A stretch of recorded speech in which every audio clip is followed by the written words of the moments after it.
I'm going to talk about the framework that I created. It's called Start with Compassion. Here's a fantastic quote by Brene Brown. Who doesn't love her? I certainly do.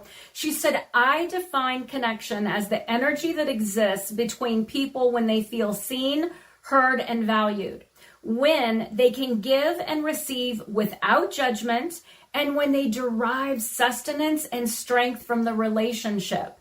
Now, I want everybody to take a minute and just think for a second. The relationships that you have in your life, whether they're personal, friends, family, or professional, can you say this about them? Those relationships, can they say this about you? It's important when we think about the relationship dynamic that it's a reciprocal one.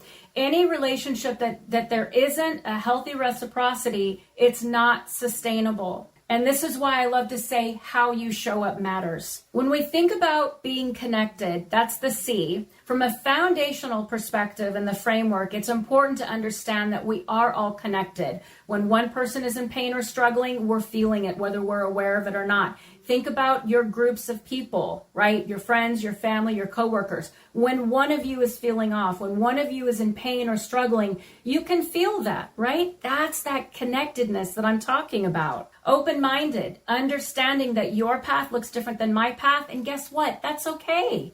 That's okay that we're on different paths. It's actually pretty awesome.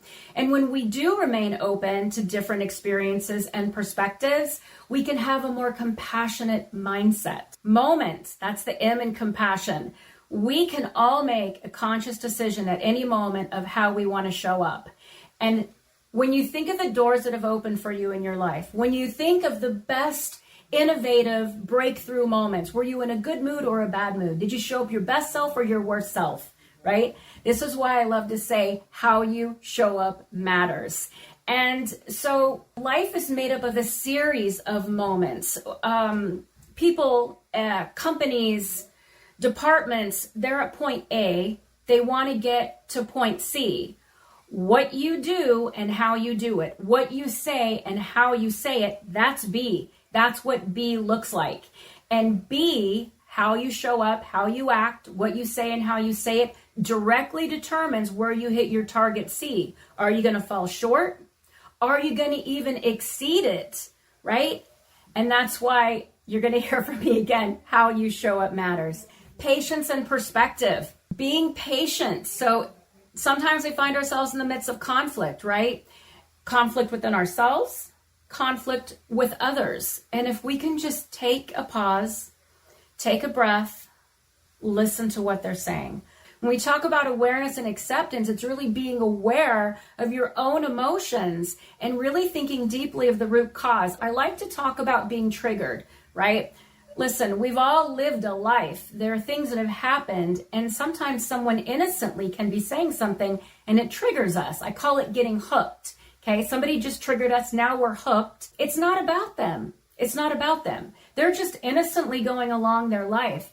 It's our responsibility, if in the way of the framework, that we take a minute and we look inside and say, why did that trigger me? What happened that made me sensitive to that? And it's that insight and awareness, and then being patient and gentle with ourselves, right? As we heal. The same thing, we may innocently say something and trigger somebody else. From that perspective, I just ask that we take a step back.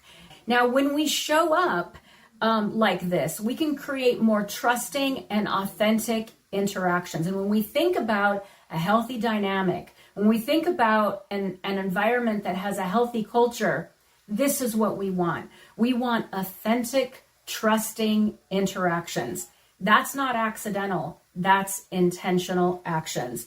All right, silence the judger. So when we think about silence the judger, this to me is the single most critical component of the Start with Compassion framework. You have a moment, you're feeling connected, you're being patient, you're aware, right? And you're open-minded. Now, when I talk about a moment, it could be a moment where you could help somebody else. It could be a moment where you're trying to do a think tank. Let's take that example. You want to do a think tank. You want to have an innovative brainstorming session. Fantastic. Let's do it. But in this think tank, there's somebody that is critiquing everybody, not behavior that is inspirational, but behavior that is maybe causing people to shut down a bit. If you're looking for innovation, if you're looking for improvements, if you're looking to transform, being open-minded, staying curious, that is central. Another thing that we can do with Silence the Judger is not necessarily just judge others, but judge ourselves. Just take that judger's voice and just turn the volume down a bit. So my call out to everybody is to not just get real with yourself, but also to look at your teams. How are you showing up for your teams? How are you showing up for your colleagues? How are you showing up for yourself? Because the reality is when we look from the Start with Compassion perspective, you can't give what you don't have. So when we talk about being more compassionate, if you're not giving yourself compassion, if you're not being a healthy role model as a leader, then how can you expect to truly lead and be there for others?